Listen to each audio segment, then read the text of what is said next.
1 Jean, chapitre 5. On est déjà rendu au dernier chapitre, mais bien sûr, on se rappelle que le livre en soi, il n'est pas séparé en chapitres.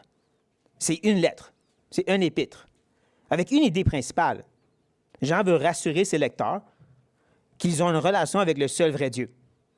Parce que des hommes sont venus, puis ils ont remis en question. Et donc, il leur a donné 3 piliers à travers cet épître. 3 piliers qui devraient faire partie de leur vie et donc témoigner qu'ils sont réellement nés de Dieu. Et donc, c'est normal que, rendu à la fin, cette conclusion, il va revenir sur ces 3 piliers. Il va vraiment les mettre devant eux, comme on va le voir dans notre texte ce matin. On va lire les versets 1 à 5, et ensuite, on va découvrir ensemble ces preuves ou ces piliers-là. Donc, je commence au verset 1. Quiconque croit que Jésus est le Christ. Jésus est le Christ, est né de Dieu, et quiconque aime celui qui l'a engendré, aime aussi celui qui est né de lui. Nous connaissons que nous aimons les enfants de Dieu lorsque nous aimons Dieu et que nous pratiquons ses commandements. Car l'amour de Dieu consiste à garder ses commandements. Et ces commandements ne sont pas pénibles. Parce que tout ce qui est né de Dieu triomphe du monde. Et la victoire qui triomphe du monde, c'est notre foi. Qui est celui qui a triomphé du monde, sinon celui qui croit que Jésus est le Fils de Dieu? Certainement, amen à ceci. Et je dirais que je vois le texte devant nous un peu comme une exploration. Comme si on va faire une escalade d'une grande montagne. Ou est-ce qu'à travers cette escalade, il y a des moments où on va arrêter et regarder derrière nous, le chemin qu'on a pris jusqu'à ici, pour être sûr qu'on est toujours sur la bonne trace. À d'autres moments, on va s'arrêter sur une falaise, méditer à ce qui vient d'être dit et contempler la beauté et la splendeur de ces mots. Et bien sûr, au fur et à mesure, on continue à avancer, se rendre au sommet et voir les 3 piliers en soi.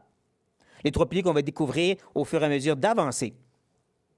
Et tout de suite en partant, notre cher frère Jean nous dit « quiconque croit ». Depuis le début, nous avons vu que Jean présente certains groupes dans ses écrits. Des fois, c'est bien subtil. Il va parler de ceux qui disent qu'ils ont une relation avec Dieu, mais qui vivent dans le péché. Ceux qui disent justement « on n'a pas de péché », mais qui sont menteurs. Des gens qui sont dans la crainte et non pas dans l'amour parfait. Eux qui sont probablement pas croyants. Et ensuite, nous, représentant Jean, ceux qui croient comme lui, et donc il espère ceux qui lisent la lettre présentement. Nous qui croyons en Christ. Mais des fois, il y a un autre groupe, n'importe qui, quiconque. En 2 mots, c'est comme un appel à la part de Jean à dire « ça peut être vous, ça ». Tu peux faire partie du « eux » et maintenant devenir les quiconques qui sont nous.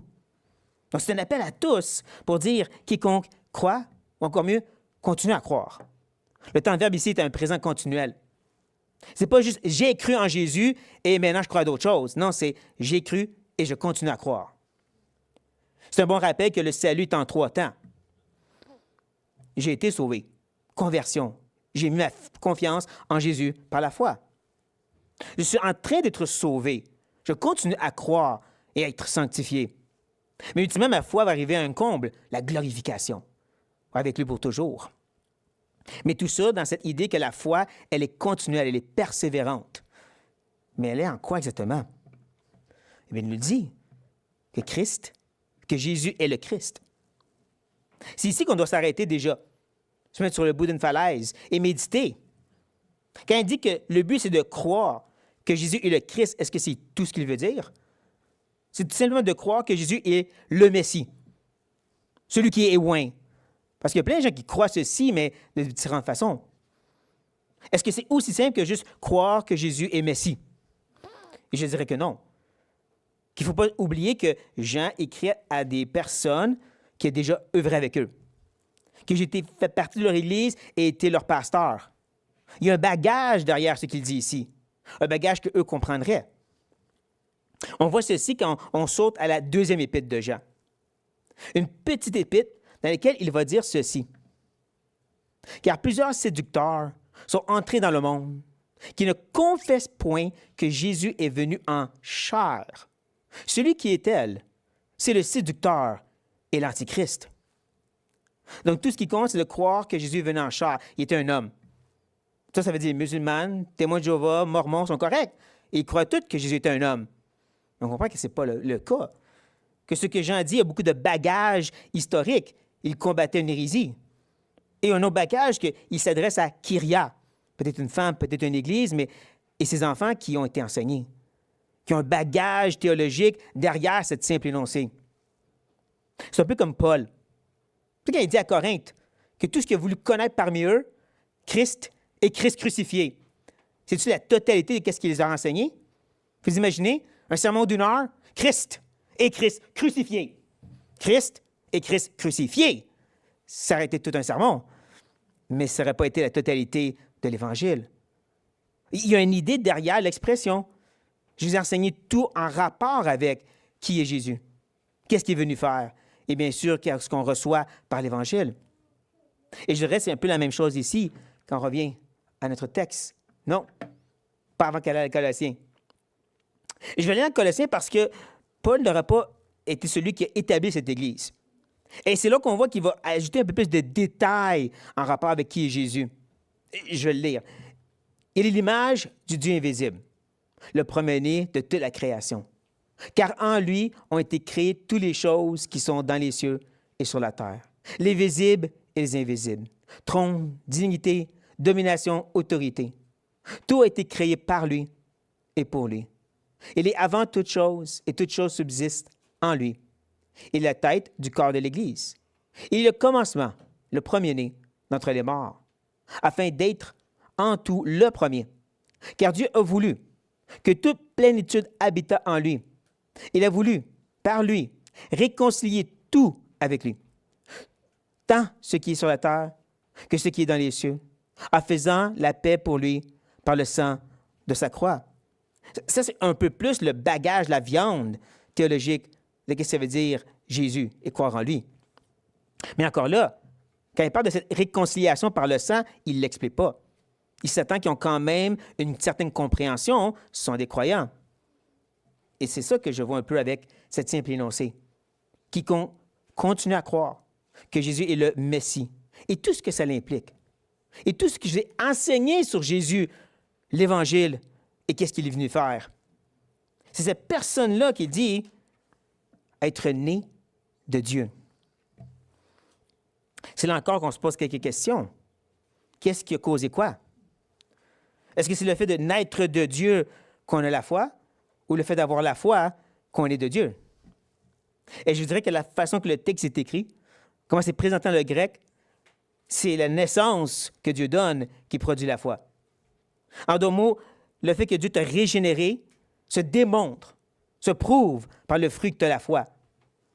Et c'est un peu ça le témoignage de la parole, en passant. Quand on regarde dans Éphésiens, ou qu'on connaît bien ce passage, Paul nous dit, vous, nous, tous, étiez morts par nos offenses et par vos péchés, dans lesquels vous marchiez autrefois, selon le train de ce monde, selon le prince de la puissance de l'air, de l'esprit qui agit maintenant dans les fils de la rébellion. Nous tous aussi, Paul s'inclut, nous étions de leur nombre, et nous vivions autrefois selon les convoitises de notre chair, accomplissons les volontés de la chair et de nos pensées. Et nous étions par nature des enfants de colère comme les autres. Il n'y a rien ici sur le fait qu'on aime Dieu, qu'on cherchait sa face. Non, on était morts. On savait le train de ce monde. On était amis avec Satan, on était ses enfants. Mais Dieu, qui est riche en miséricorde, à cause de ma grande foi, à cause du grand amour dont il nous a aimés, nous qui étions morts par nos offenses, nous a rendus à la vie par ma foi. Non, avec Christ. C'est par grâce que vous êtes sauvés. Et il nous a ressuscités ensemble. Il nous a fait asseoir ensemble dans les lieux célestes, en Jésus-Christ, afin de montrer, dans les siècles à venir, l'infinie richesse de sa grâce par sa bonté envers nous, en Jésus-Christ.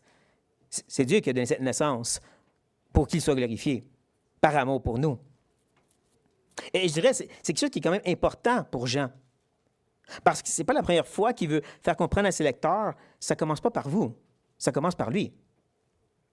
À 2 reprises dans le chapitre 4, il leur dit, c'est pas vous qui aimez Dieu le premier, c'est lui qui vous a aimé en premier. Ça commence par lui. Et même dans l'Épître, on peut le voir, des indices. Lorsqu'il parle de leur foi, qui peut être assuré de leur foi, il leur rappelle, c'est l'œuvre de l'Esprit, ça. C'est pas de vous. Mais même l'Épître, comment qu'elle commence? Elle commence pas de la même façon que, disons, Paul, Pierre ou Jacques. Des salutations, Dieu soit béni. Non, il retourne au commencement. Il revient à Dieu lui-même, comme dans Genèse. Il part de la réalité, Jésus était en lui et il est venu le faire manifester le Père au monde. Un peu comme la Genèse elle-même. Au commencement, l'homme cherchait la face de Dieu. Non, au commencement, Dieu créa l'homme. Dieu l'a fait à son image pour qu'il ait une relation avec eux. Et qu'est-ce que l'homme a fait? Il l'a rejeté. Et la totalité de l'Ancien Testament, c'est le témoignage de l'humanité qui rejette Dieu. Même un peuple qui s'est acquis l'a rejeté et a vécu un péché. Et c'est Dieu qui revient à la charge encore et encore pour les ramener, parce que c'est lui qui est le grand initiateur. Et comme je dis, Jean veut faire comprendre ça à ses lecteurs. Ça a commencé par lui. Il vous a fait naître de nouveau. Et ça, c'était le premier pilier, cette foi qui est venue avec. Et maintenant, on arrive au prochain. Et quiconque aime celui qu'il a engendré, aime aussi celui qui est né de lui. Le mot engendré, techniquement, c'est le même mot grec né. 3 fois, il nous fait comprendre on est né de lui. On est engendré par lui. On est né de lui. Comme pour nous montrer à quel point que c'est centré sur la personne et l'œuvre initiale de notre grand Dieu souverain. Il ne veut pas qu'il manque ça, ces gens-là. Même s'il leur rappelle la logique. Celui qui aime la personne qui l'a engendré, ton parent, va aimer ses enfants. Logique 101. Je dirais encore plus quand on parle de la réalité de Dieu. Parce que lorsque Dieu donne naissance à quelqu'un, il met son esprit en eux. Christ vient habiter en nous. Son image est restaurée en nous. Donc, littéralement, celui que tu dis aimer est en train d'habiter dans cette personne-là. Mais elle, je ne l'aime pas. C'est contradictoire. Je t'aime toi, mais je n'aime pas ton image qui est ici devant moi. Non, au contraire. Tu l'aimes, tu vas aimer cette image qu'il récrée devant tes yeux. Donc, on comprend la logique qu'il met devant nous. Pour solidifier le tout, il ajoute « nous connaissons ». Une de ces expressions que Jean a souvent utilisées. Cette idée de savoir, d'avoir une certitude. Et tout ça un peu en contrebalan, en contraste avec les faux enseignants. Avec ces hommes qui n'étaient pas certains. Si tu penses comme ceci et tu fais ces pratiques-là, peut-être tu peux atteindre ce Dieu invisible comme nous. Il n'y a rien de nouveau sous le soleil. C'est ça la religion depuis toujours. Fais ceci, fais cela, peut-être tu vas à la vie éternelle. Peut-être Dieu va t'accepter. Peut-être tu vas rentrer en nirvana. Contrairement à la parole, son témoignage, c'est on connaît, on sait, il y a une certitude. Une certitude, ici, il dit que nous aimons les enfants de Dieu. J'aime comment il est parti du général, ou si je peux dire du subtil, aime celui qui est né de lui, à carrément dire enfant de Dieu. Parce qu'il veut revenir sur la personne de Dieu. Mais là, il dit, il y a cette certitude. Tu aimes les enfants de Dieu. Et notre tendance, c'est de trouver la preuve en nous-mêmes. Je sais que j'aime Michael parce que j'ai des bons sentiments pour lui. C'est le gars qui m'a amené en passant, c'est lui, Michael. Je sais que je l'aime parce que moi, je me sens en rapport avec lui. Ou les choses que je fais. Je sais que j'aime tel frère ou telle sœur, je les ai aidés. Tout basé sur ce que je fais. C'est là ma preuve. Jean, lui, va aller dans une autre direction. On l'a déjà dit, il va revenir sur Dieu. Lorsqu'au moment où nous aimons Dieu. Un peu comme s'il nous ramène à la conversion, à ce moment où tu es venu à aimer Dieu. Et c'est là encore qu'on doit s'arrêter un instant. Mais regardez en arrière. Le chemin qu'on a pris jusqu'ici avec Jean. Comment est-ce qu'il peut dire, ce moment où est-ce que tu as aimé Dieu, tu peux avoir une certitude que tu aimais les frères et sœurs? Parce que depuis le début, il nous dit qu'il faut aimer les frères et sœurs. Il y a une dette d'aimer les frères et sœurs. Mais là, Jean dit, c'est sûr que tu vas le faire. Et c'est là qu'on recule un peu.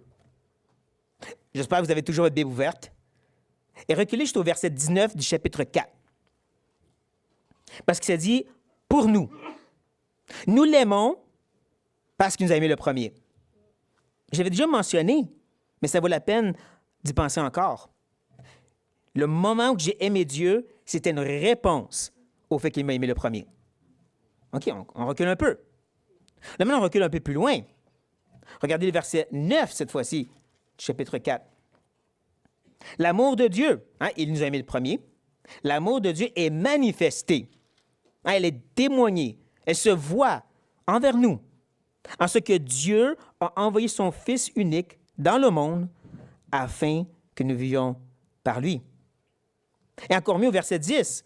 Et cet amour consiste, encore cette idée de manifester, témoigner, on le voit, non point en ce que nous avons aimé Dieu, mais en ce qu'il nous a aimés. J'aime la parenthèse ici. Et a envoyé son Fils comme victime expiatoire pour nos péchés. Là, on comprend la vie qu'il nous mentionne avant. C'est cette vie éternelle. C'est lorsqu'on a été né de nouveau, régénéré. Là, on regarde nos pas encore. Cet amour que j'ai pour Dieu, elle est bâtie sur le fait qu'il m'a aimé le premier.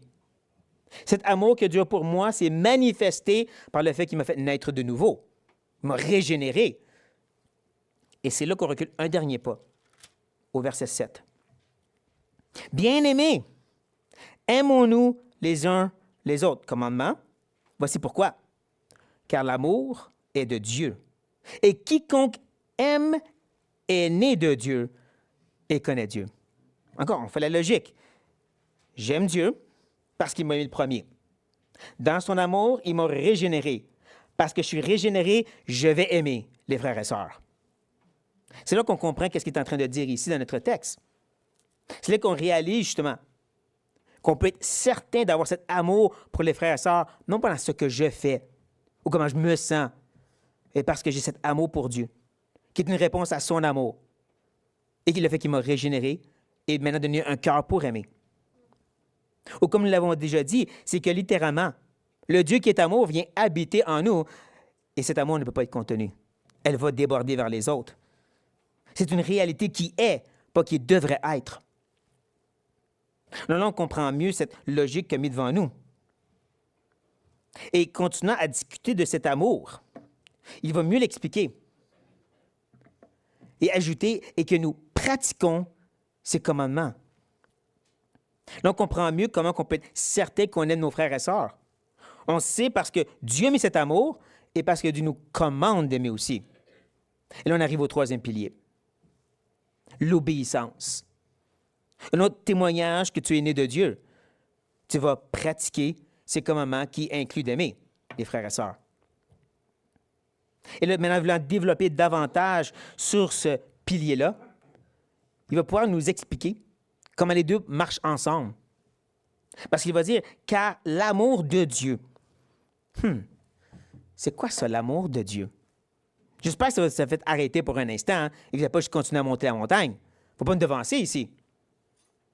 Parce que cet amour de Dieu, nous l'avons vu comme deux côtés. L'amour que Dieu a eu pour nous, il nous a mis le premier, et notre amour pour lui, la réponse à ceci. Donc, l'amour de Dieu, c'est celle qu'il a eu pour nous, qui nous fait répondre par l'aimer en retour. Cette double amour, si je peux dire, elle se voit. Elle consiste. Elle est témoignée par le fait qu'on va garder ses commandements. Pas pour rien que Jésus a dit, dans le discours de la chambre haute, « Si vous m'aimez, gardez mes commandements. » Pas pour que je vous aime, gardez mes commandements. Parce que vous m'aimez. Vous avez cette réalité de ce témoignage, démontrez-le en gardant. Et le mot parle vraiment de voir comme précieux, de voir quelque chose comme important et spécial, et donc vivre en conséquence. Ça va être de justement obéir au commandement. Et c'est un peu comme n'importe quelle relation, amitié, couple. Parce que j'aime ma femme, je prends au sérieux ce qu'elle aime et qu'elle n'aime pas, ce qu'elle veut et qu'elle ne veut pas, parce que je l'aime. De dire à quelqu'un « je t'aime, mais je me fous de ce que tu penses », c'est pas de l'amour. Et donc, c'est la même chose ici. Cet amour qu'on a de Dieu et qu'on dit avoir pour Dieu va se démontrer par le fait qu'on va obéir à ses commandements. Très simple comme logique. Et c'est là qu'on va recevoir un bon coup de vent d'en face. Un coup de vent qui sort de nulle part un peu. Parce qu'il dit, et ces commandements ne sont pas pénibles, ne sont pas lourds, ne sont pas difficiles. Comme je dis, ça sort un peu de nulle part. On avançait, on avait exploré les piliers, et là, whoop, ces commandements ne sont pas pénibles. Pourquoi tu dis ça, Jean? Pourquoi tu nous mentionnes que ces commandements ne sont pas pénibles? J'espère que vous êtes prêts à vous arrêter encore une fois, s'asseoir sur la falaise et méditer. Pourquoi mentionner ceci? Pendant que moi, je prends une gorgée d'eau.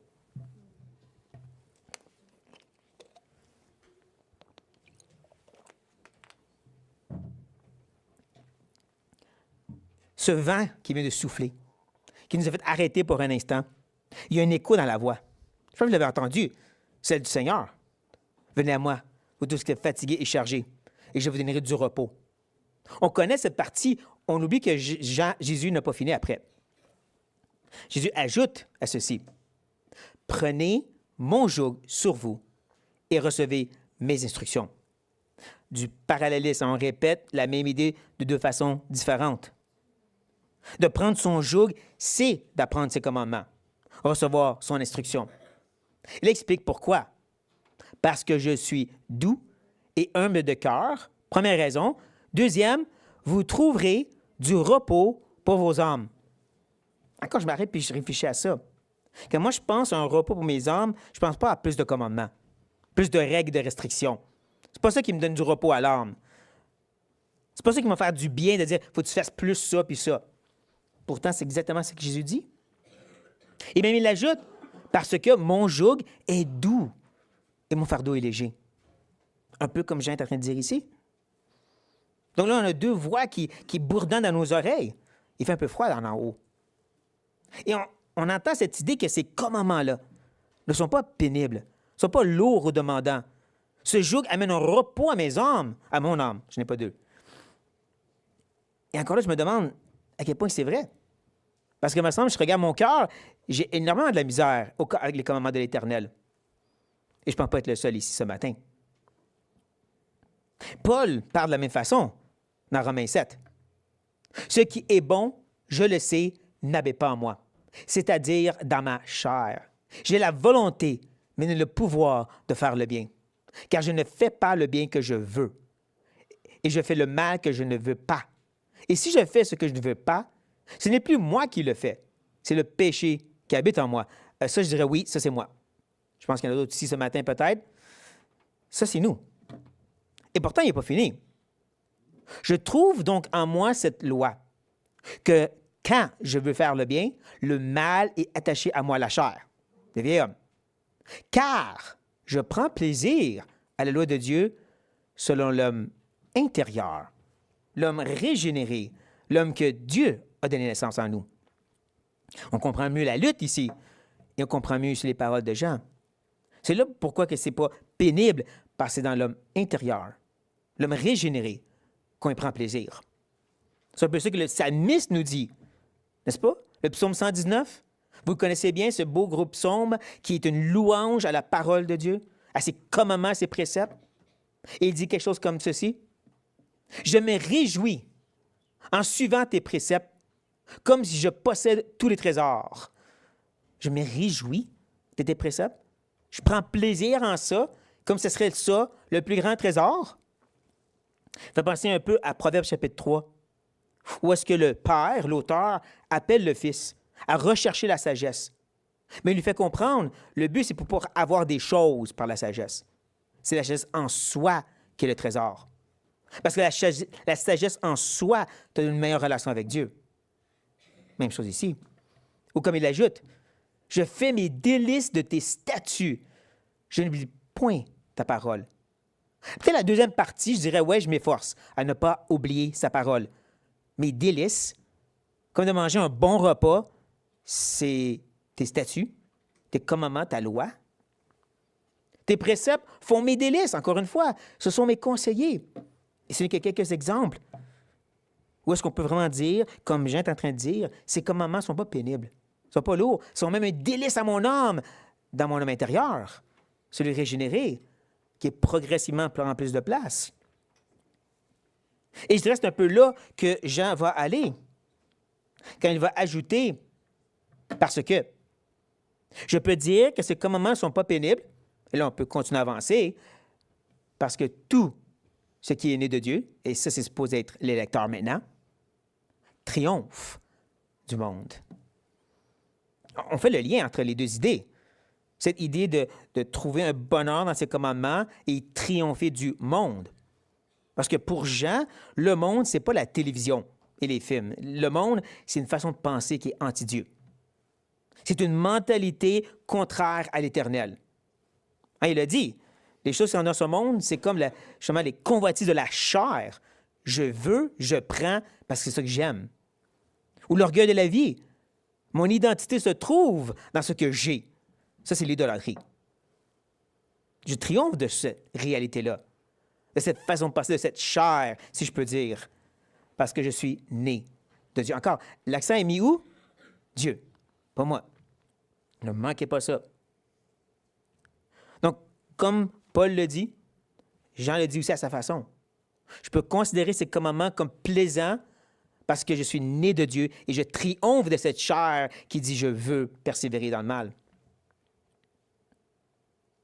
Et c'est ici, je dirais, il semble qu'il manque quelque chose. On a vu les 3 piliers, mais 2 des piliers étaient beaucoup plus détaillés. Avez-vous vu ça? À quel point il était vraiment en détail pour l'obéissance. Il était en détail pour ce qui est de l'amour, mais la foi, il a juste passé rapidement à travers. La foi, c'est en Jésus. On continue. Et c'est pour ça qu'il va revenir sur la foi. Et la victoire qui triomphe du monde, c'est notre foi. Et avant qu'on dise, ouais, ma foi puissante qui bouge des montagnes, c'est ma grande foi qui est importante. Non, Jean n'est pas fini. Mais n'empêche, il revient sur le sujet de la foi. On a avancé quand même assez haut sur la montagne et on peut revoir de nouveau le premier pilier, celle de la foi. Où est-ce qu'il nous explique? Qui est celui qui a triomphé du monde? C'est Martin?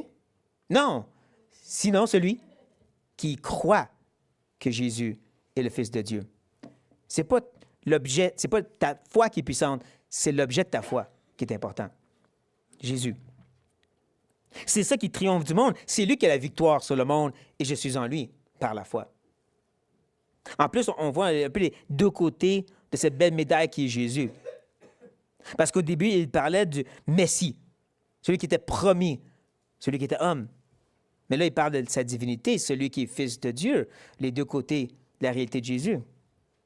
On comprend mieux que tellement plus derrière cet énoncé. Et on comprend à quel point cette foi, elle est puissante à cause de son objet. En qui je me confie, vers qui je me tourne. Comme on l'a vu depuis le début, c'est celui qui est, qui était et qui sera toujours. Étant en haut de la montagne maintenant, on peut mieux contempler ces 3 piliers qui sont devant nous et réaliser à quel point ils ne tiennent pas par eux-mêmes. Ce n'est pas juste 3 piliers tout seuls dans un coin. En réalité, ils ont été littéralement coulés dans du béton. Un fondement qui est le rocher des âges. Dieu. On réalise, il y a presque un sens que ces piliers ont poussé à partir de ce fondement Dieu lui-même. Parce que tout est de lui, par lui et pour lui. Autant cette foi que cet amour, cette obéissance, elle est de lui. Une expression de qu'est-ce qu'il fait dans notre vie. Et n'est-ce pas rassurant pour nous de savoir ça? Parce que quand je viens à cette idée de la foi, de comprendre que ce n'est pas à propos d'avoir une grande foi qui fait des miracles, une foi qui ose des choses extraordinaires. Non, c'est une foi qui se confie en celui qui est extraordinaire. Pas pour rien que Jésus a parlé d'une foi comme une graine de sénévé, comme une graine de moutarde. Et n'est-ce pas rassurant de penser au fait que dans ces moments dans la vie, quand tout nous frappe à droite et à gauche, et qu'on sent même s'enfouir dans le découragement et le désespoir, que ma foi est comme ça. Ou on peut, comme les disciples dans le bateau, Jésus dit, « Ô homme de peu de foi ».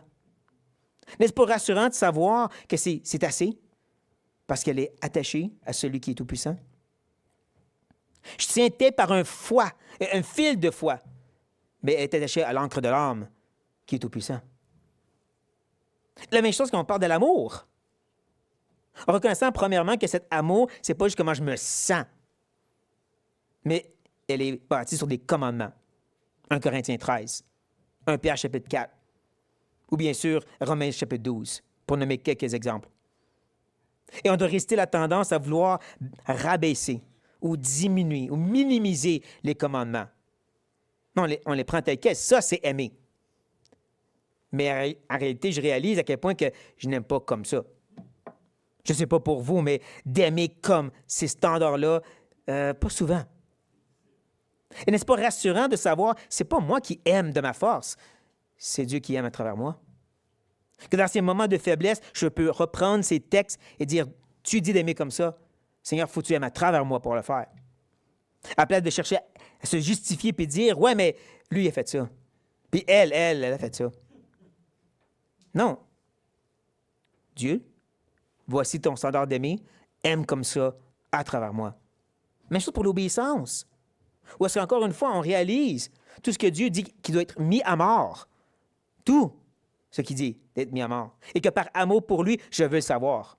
Je ne sais pas, fermer mes yeux, puis juste connaître quelques péchés, pas tous. Mais c'est pas les commandements qu'on doit revêtir, c'est un effort. Et quand ces commandements deviennent pénibles ou lourds dans notre humanité, encore un peu infectée du péché, c'est là qu'on peut confesser notre faiblesse et se rappeler, c'est l'œuvre de l'Esprit, c'est le fruit de l'Esprit, pas le fruit de Martin. Comme par exemple la tempérance, la maîtrise de soi. C'est pas que je me force à plus me contrôler en suivant certains programmes ou étapes, c'est que l'Esprit agit en moi. Mais pour la joie, c'est pas que je mets un gros sourire sur la face puis je dis tout va bien aller. C'est une joie qui déborde de l'Esprit. Un peu comme le soleil qui se présente au début de la journée et vers le zénith, il est en train de briller de tous parts, tous côtés. L'Esprit en nous va faire ça. N'exclut pas notre part, c'est juste rassurant de savoir c'est son œuvre qui se fait en nous. Et je peux me reposer sur ça. Bien sûr, on réalise que les piliers doivent être présents.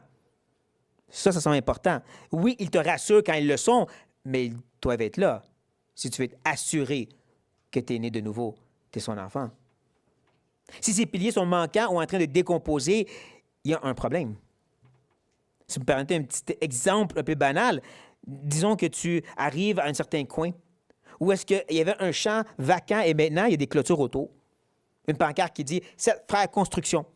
Il y a des matériaux de construction. Intéressant. Quelques semaines et mois plus tard, tu repasses et là, ça commence à bâtir quelque chose. Il y a des murs, il y a des trous pour les fenêtres. Ça va devenir quelque chose, ça. Mais là, un an plus tard, tu repasses et la pancarte est enlevée. Le matériau est enlevé, la maison est en décomposition. Tu dis, ils ont abandonné le programme. Il semble clair que ceci ne va pas se construire. C'est un peu la même chose ici. Si ces piliers ne sont pas présents et en train de grandir, il y a des questions à se poser aussi. Donc, on prend ces paroles comme un encouragement, mais aussi comme un rappel de s'examiner.